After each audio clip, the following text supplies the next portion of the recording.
The Boxmasters are back in here. Bud and JD. I got a little concerned when we scheduled the time for 10 Central, and I'm like, the tour has started.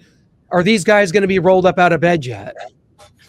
We're on the East Coast, so we're. I know. So you got an hour on us, so we're good to go. So we just woke up. We're vaguely ready to go. Okay, no, this is a similar pattern, which is just rolled up and waiting for a beer delivery. Is this deja vu? Is this what's happening right now? This is a day off, so you don't start drinking early. You can't drink all day or whatever. Anything's on the table. Yeah, exactly.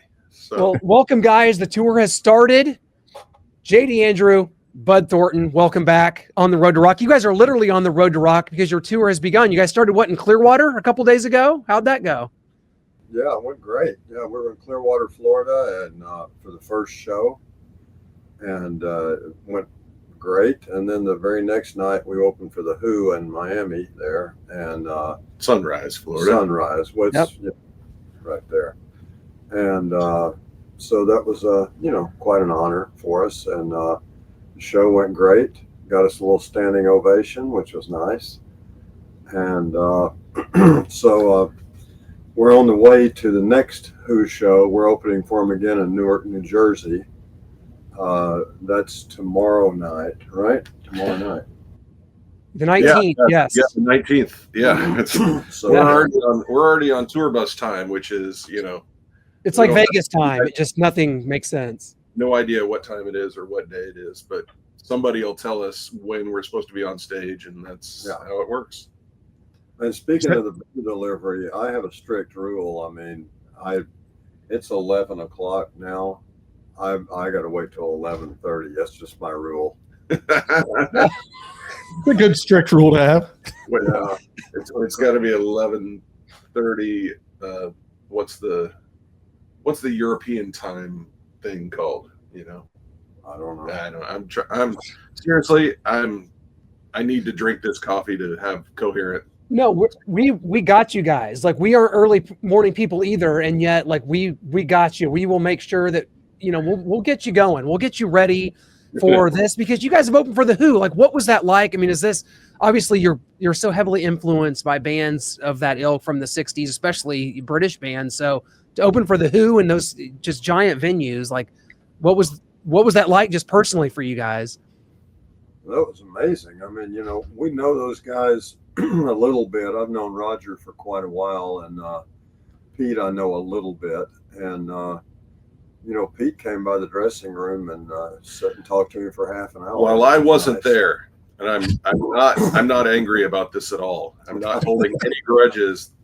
I mean, as I watched the show the other night, it hit me just how much of what I do on the guitar I could probably attribute to Pete Townsend, and just because he writes songs not as a guitar player, he writes songs as a songwriter, and he does whatever part is fitting the song, and it just was like washing over me. It's like, hey, I'd never really put it together, but probably at least what I do is directly influenced by Pete Townsend. Yeah.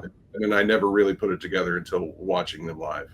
And JD also breaks his guitars, but not on purpose like Pete. Yeah.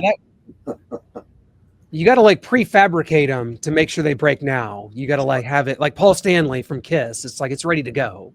Oh, yeah. Does that ever become old hat for you guys? Glasses that are movie beer bottles that just break when you barely touch them. No, my guitars weigh 35 pounds, and if I tried to break one, it would break me in half. It was great, though. In other words, That's so cool. There's a guy with Live Nation who does these shows, who is a big fan of our band. He thought we'd be a good fit. Since our music, the stuff we write, like you guys said, is very influenced by the '60s. So, and the Who is one of the bands that influenced us. The Who and the Kinks and the Animals and Beatles and Stones, all of them. And So he thought it'd be a good fit, and it turned out I think we matched up with him pretty well. I mean, hopefully we can get out of Newark with a decent show. We all we wanted in Miami was to get through the show, not screw anything up, and not have people start stamping their feet yelling, "We want the Who." That would have been a success. And instead, we had a great show, and the audience really loved us. So we'll see in Newark. You can't get your hopes up too high on these kind of things, because when you're the opening act, yeah, people aren't there to see us. They're there to see the Who, and it's you don't go there to see some band just waste time. So, we're not wasting everyone's time. Well, we damn sure didn't in Miami. No, we didn't. In Newark, those guys, their patience is like wafer thin. And so, it's like they're not going to put up if we go out and, it's like start off slow and bum some chords and sing the wrong words in the first song. They're going to be like, no, we're out. It's time to leave and go get a beer before the Who starts. So hopefully we don't give them that reason to bail. But opening for some of these bands that influenced you guys, does that ever become old hat? Are you still pinching yourselves opening for some of these legendary bands? Oh, for sure. I mean, the fact that we know some of the people we know and have played with them, it's when you're growing up as a kid and it's magic to you, you never dreamed that you'd even be in the same country with any of them, and to be right there with them is pretty amazing. Matter of fact, we just did a song. Eric Burden is doing another record, from the Animals, and we had the opportunity to meet him a couple of years back, and he asked us to be on his new record, which is a record of duets. So it'll be him and other artists there, and JD and I recorded a song in Dallas in a studio there. One of Eric Burden's songs that he actually wrote from 2012, and he gave us a call the other day, and he was over the moon. He loved the song, and then when I hung up the phone, like, I just got, it's like Eric Burden just called me and said, "Dude, that's an awesome thing. You did an awesome job with the song." And so I think at a certain point you forget for a moment, but then when you really let it sink in, it's almost too much to think about. Absolutely. I mean, I kind of felt, we played some big festival type shows. We played some small arenas. We played some very large theaters, like a couple of other, like fairly big places, but as an opening act usually. But the other night was the first kind of hockey, basketball giant arena that we've ever played. And after the show, I mean, it's like I grew up the same thing, like loving show production and, watching the people that work the shows. And there's so many, and there's so much going on behind the scenes. And then after the show, watching 100 people take the stage and roll it out into the middle of the floor of the arena to take it apart and all that. And it's so exciting to me. I mean, I sat there in the seats after the show, just watching the stage being taken apart, because that is all part of the show. And to me, it's like every little bit of it is absolutely essential to putting on a show. And I just wanted to soak in every second of it. And so I'm going to do that again on Tuesday. And it's just something I'm not going to forget. I know all these other guys, we're all just can't believe this is happening, that we get to play shows like this. So happy for you guys. Well, thank you so much. And, not disparaging these other people, because like JD said, we've opened for a lot of big names, but we've opened for ZZ Top quite a bit. We've opened for Steve Miller, Elvis Costello, George Thorogood, a lot of people, But this is one of the top 3 bands of all time. Mm. So it kind of, you know, it makes it, you have a different feeling about it, you know, and so yeah, I mean, it's Stones, Beatles, and the Who. Those were the big 3, and plus it's kind of it's quite an honor to us to be on the first 2 shows of the Who's last tour. And when they say their last tour, they mean it. I mean, this is the last one, and because there are a lot of bands who say, you know, our farewell tour, and they do like 12 of them. No one's ever done that. I can't think of anyone. No, I can't either. Eagles, Exactly. yeah. But Kiss, come on, I love Kiss, but damn. Yeah. Well, you guys are also unveiling songs from the new album, Pepper Tree Hill, which came out July 11th. This album is so infectious. It's your 19th album together. You guys have chemistry for days. It's just made this wonderful thing come together. And this album here, I love the album cover, the aesthetic, like the pink and blue. It just like totally harkens you back. So kind of just talk about what the feedback of the album has been so far, you guys, and just what it's been like to unveil some of these songs, especially now in these big venues. And then you'll probably get to do even more from the new album on your headlining dates coming up here this summer and fall. Yeah, for sure. Well, first of all, my daughter Bella did the album cover. Oh, wow. That's awesome. That is so good. It's so cool. Yeah, it's, you know, I said, you know, I just told her, I said, we want some kind of abstract thing, Pepper Tree Hill, make a hill that's kind of abstract, and that, you know, that's awesome. It's like, I don't know, stuff, but she's done 3 or 4 of our covers, but and I asked her to do every single one, and there's been a couple that she's a college student now, and she's sometimes she's just like, I'm too busy, I've got too much going on, you're gonna have to find somebody else to do some artwork. So some of the other not the 30 Tigers releases, the ones that we do just on our website, you know, it's like I have to come up with artwork somehow. And she should be on retainer. There is no day. She's on retainer for life. I'm sorry, college or no. That's what I said. It's like she can't get out of this. She has to be our artist. She won't take any money for it either. I've tried to offer it, and she's like, why? You're my dad. And so, all right. But yeah, in terms of reception, it's been really good, and we're so proud that it has been. And the 3 singles that the label put out, which, you know, these days they put singles out in a different way. It's like, right. You know, they put one out, and then a couple weeks later they put another. They're available digitally like that, you know.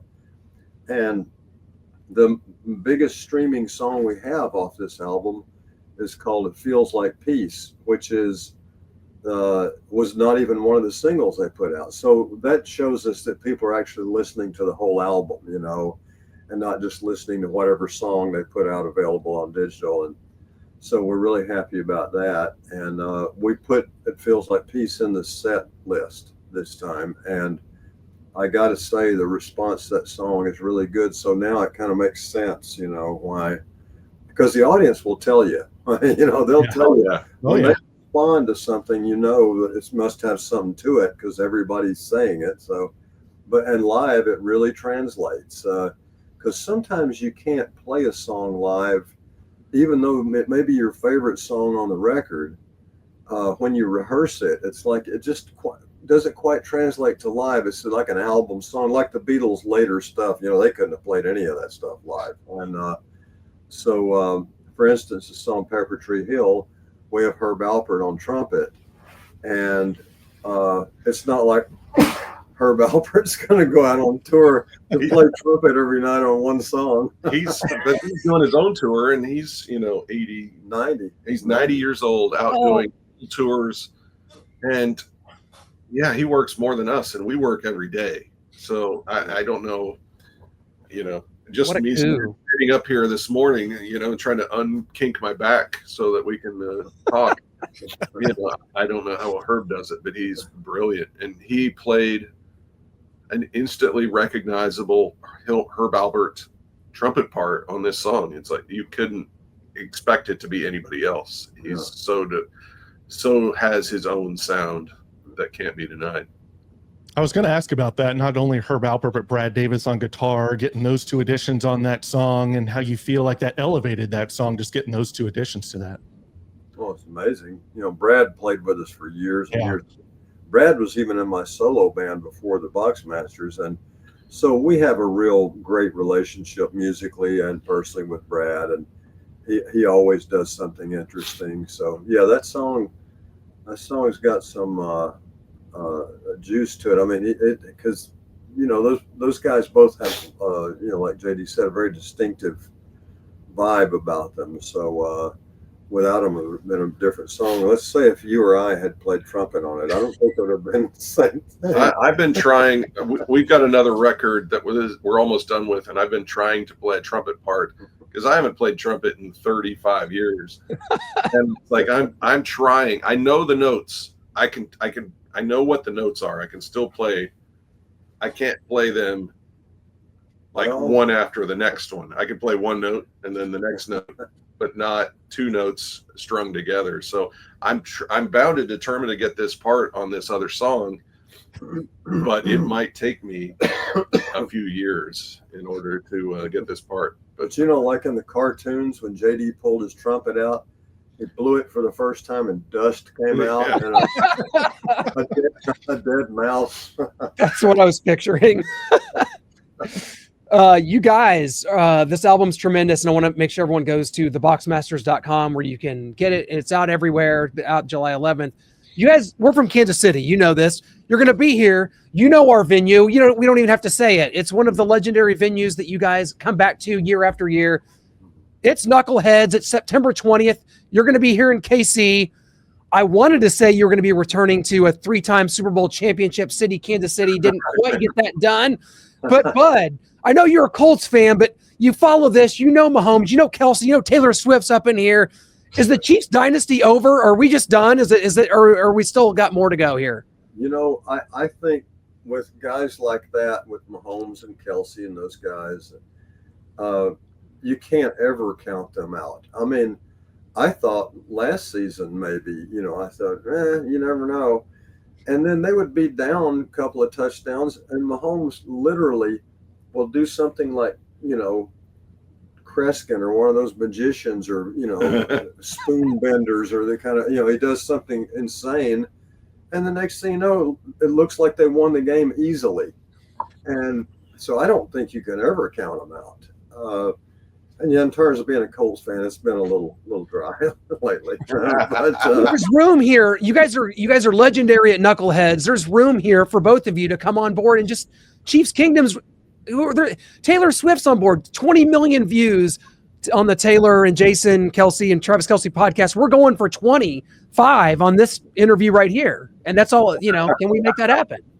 Right. Yeah, that'd be awesome. Yeah. Well, you know, Knuckleheads is so important to us. And Frank is just such a wonderful person. Their whole staff.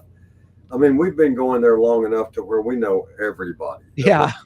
And they don't have turnover. It's like they may get a new kid or two here and there, but the people working there have been working there forever. I hope they never change the place. I hope those dressing rooms never get a fresh coat of paint and wipe all the graffiti off. And just, you know, the train coming by, it's so classic, and it's just one of those here's places the great thing. I mean, great. You know, we love playing there, and you know, usually we get a sellout eventually. Well, this year we sold out 3 months in advance. Yeah. And I mean, that is a tribute to everything that Frank does there, and the fact that, you know, that we love that place and we love telling people that we're coming there. And, you know, I think we've got such a great mutually beneficial relationship. And we've told our agent, you know, it's like, we don't care, you know, if somebody comes with a bigger place, a bigger offer or something like that. We don't care. We're going to play Knuckleheads every year. Every tour that we do, we're going to play a Saturday night. And I think pretty soon we're going to have to play the Friday night too. Make it a 2-night affair. Because that's right. Because guess what? We sold out. You said months in advance, and Noah and I were shut out. The publicist won't even cough up a couple on the list ticket. So we're like, well, we're publicizing the show. We love you guys so much. And we may be outside like the song Jukebox Hero, hearing the roar of the crowd and the guitar. And that might be all we get. I think you guys will be okay. We know a guy. Yeah. You might know somebody that has control of the guest list. But, Yeah. Oh my gosh. This guy right here, I think he might be able to get you a little thing that you wear around your neck. But then we got fire codes involved. We don't want to put, do we want to really risk that? Well, just hang around there with us. You know, it'll be okay. It'll be fine. We do know some people. So, but yeah, and you know, the great thing is with Knuckleheads, and there's a few seats there, you know, or you could sit in the box car if you you know, somehow get those tickets. But it's one of those places where, you know, people have to stand up. They have to crowd up to the stage. And, you know, every time we play there, we feel that energy, you know, and every time the people are with us from the second the lights go dark, and, you know, it's like the show's about to start, you know, we can hear them, you know, we're backstage, we've got our, you know, in-ear monitors in, but we can hear the people, you know, it's like the energy goes up. And when we hit that stage, I mean, we're ready to fly. It's, you know, it's such a exciting place to play, and you never know what's going to happen. You know, we've had very entertaining events that have happened on that stage. We usually well, I mean, that one lady that had the inflatable person was that was memorable. That was yeah. We actually had a blow up doll thrown on the stage one day. A male blow up doll. Oh, okay. Glad you clarified, because that I was going to say, like, you know, hey, we didn't know what to do. All of them. Oh, yeah. Welcome. But that was when Teddy was in the band, and he you know, Teddy will make use of any prop, and usually we had to shut down Teddy on, you know, he would want to bring his bubble machine or his lava lamps, we didn't use lava lamps for a while, but he would want to bring all sorts of stuff. And then he would also like try to buy stuff from truck stops that would augment his stage look, be that a stainless wheel cover that he wanted to wear for a hat, but it was like, you know, 75 pounds. It's like, Teddy, come on, man. You know, it's like, we don't need that. Just play your creepy little keyboards and, you know, let's have a rock show and not make this a goofy event. But he did play with, you know, or have the blow up doll on his keyboard rig and, you know, part of the show. Yeah. Well, again, that's September 20th at 8 p.m. If it's sold out, but if you want to, maybe if you know a guy, or if you want to linger around a few blocks away and just kind of put your ear up and listen to it, you can do that. But I want to talk to you guys about the formation of the Boxmasters, kind of what the conversations were like between you two guys, and like what you wanted it to be, where you wanted it to go. Have you achieved all that, and where kind of are new goals that you guys have set?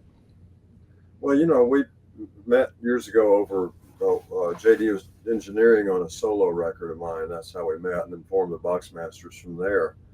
But in terms of the dreams and the goals, we still act like we're 16 and we're a band trying to make it, you know, that rehearses in the garage. We kind of keep that mentality. So, because once you are satisfied with where you are and you stop trying to go further, you know, then I think it kind of kills you, you know. We're not big on that. So we feel like we're still trying to make it, you know. So absolutely. We look at it that way. Here's hoping. I mean, it's funny because, you know, we've had, you know, such good luck in the last few months with, you know, the record and, you know, getting these opportunities to play with the Who, and then, you know, our tour and all that. And it's just all these events that have been happening. And it's like, you know, the music business is not how it used to be. Like an act would break and all of a sudden they're everywhere.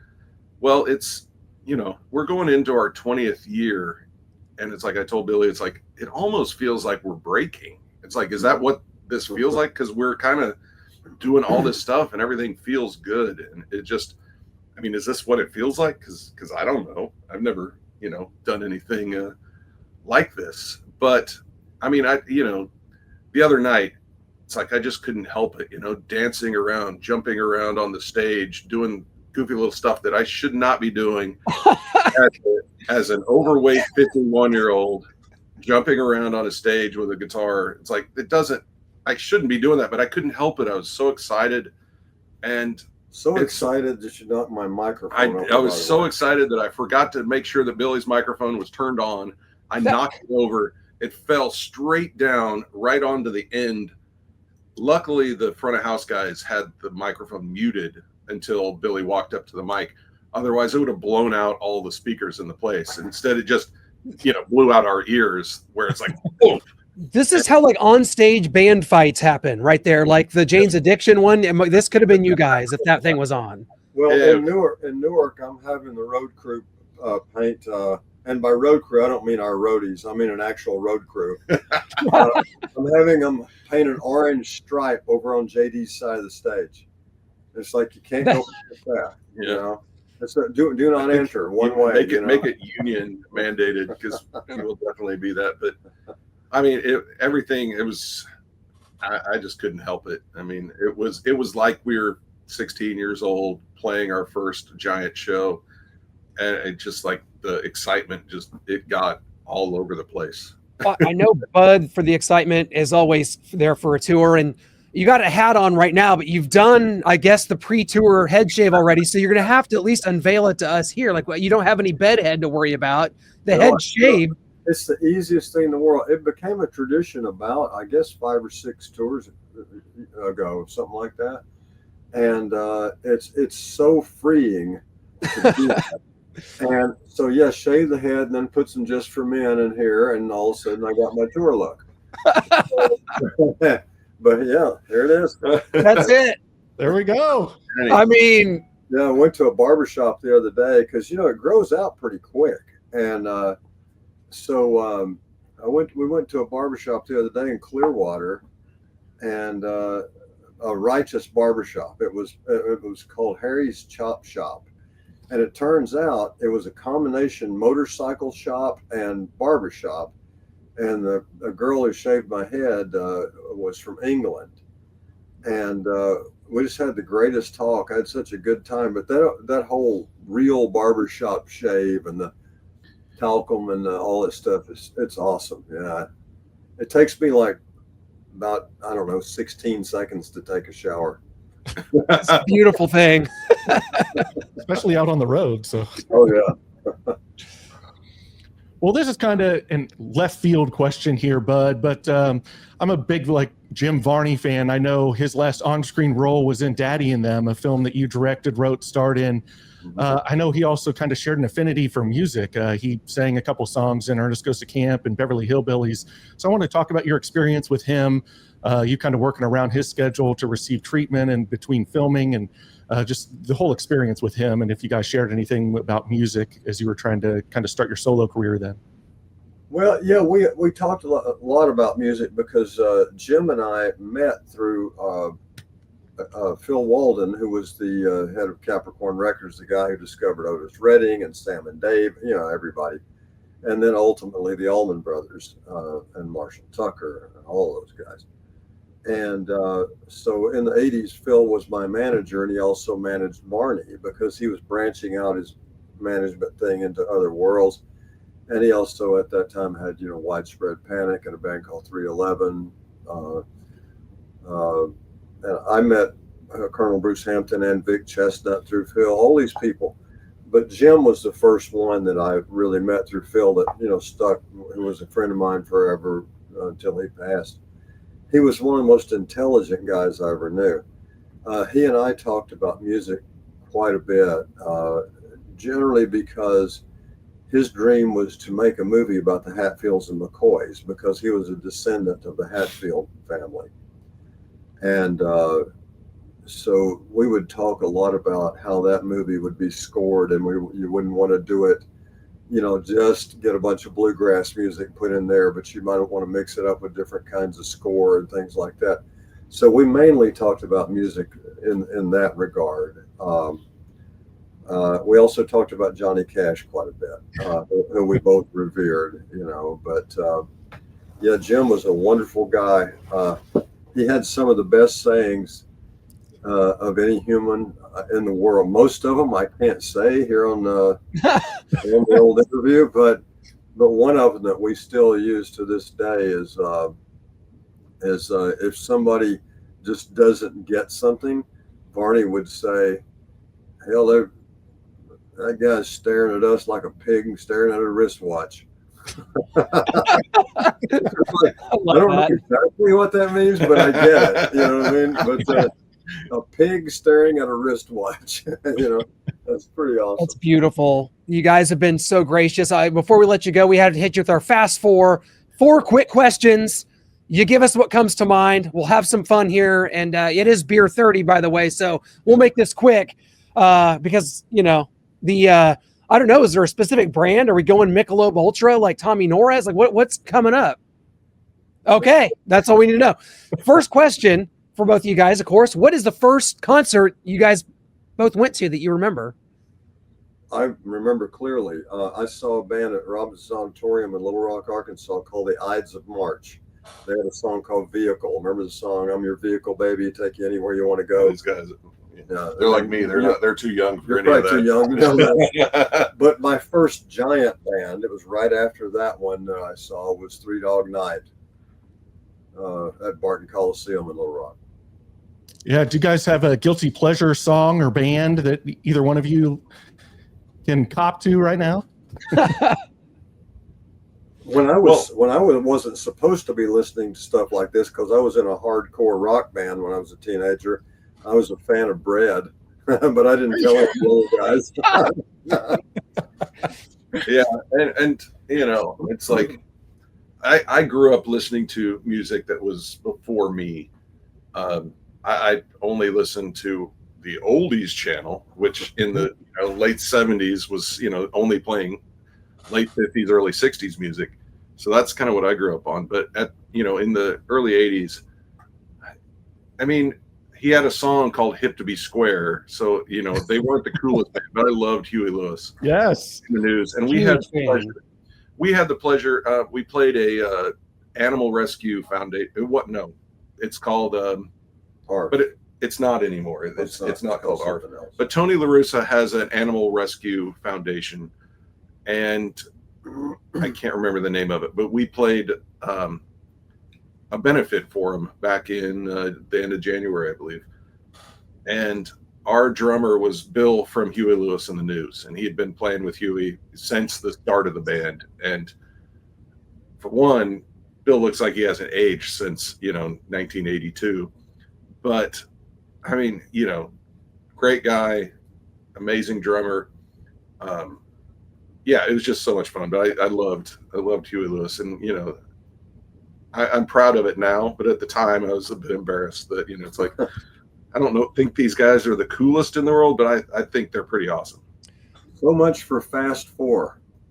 yeah. Come on, guys, Fast Four. So okay. We're all about the Boxmasters. You guys are so tremendous, and the new album Pepper Tree Hill. They did announce, Paramount said this show called Landman, November 16th. They let some dirty rocker be on the show. He may or may not be here. So what can fans expect from Tommy Norris in this upcoming season of Landman? It's a lot more in the beginning, a lot more about the relationships, family relationships, the business relationships, because now everybody knows the characters. So you don't have to blow something up every few minutes. So this is more of a slow burn. The first few episodes are very, very focused on the relationships, and then it goes up and up and up. But Michael Pena's ghost comes back and just haunts the whole season. Well, Paramount's in our ear, guys. They're saying the interview's over. Wrap up. No. No, we got one more. We got one more. We got beer time. Yeah. Hey, best thing you've done this summer, other than the tour, just kind of out on vacation, hanging out. What's the best thing you've done this summer? Best thing I did this summer was just get to be around the people I love the most. I mean, I was working down there in Texas, but the moments that I got to fly back for the weekends to be with my daughter and see my sons, those are my favorite moments. Absolutely. I took my kids to Disney World or not Disney World, but Orlando theme parks. And these kids these days, they just have so much entertainment, but to be able to go somewhere and not have them playing video games, or where they actually they have to do something, they have to wait for something, they have to wait in line and be patient. It's like, that's pretty great. The credit card bill you'll be paying off for several months, but no problem, worth it. Yeah. But then I bail on them, and they have to just. You guys are the best. Enjoy the rest of it. Best of luck opening for the Who coming up here tomorrow, and then the tour as Myrtle Beach on the 20th and the September 20th here at Knuckleheads. We will see you guys there. JD, Bud, you guys are the best. Thanks so much for the time this morning. We really appreciate you guys. Always good to see you guys. Good to see you too. Thanks so much. Take care, guys. Thanks. Appreciate it.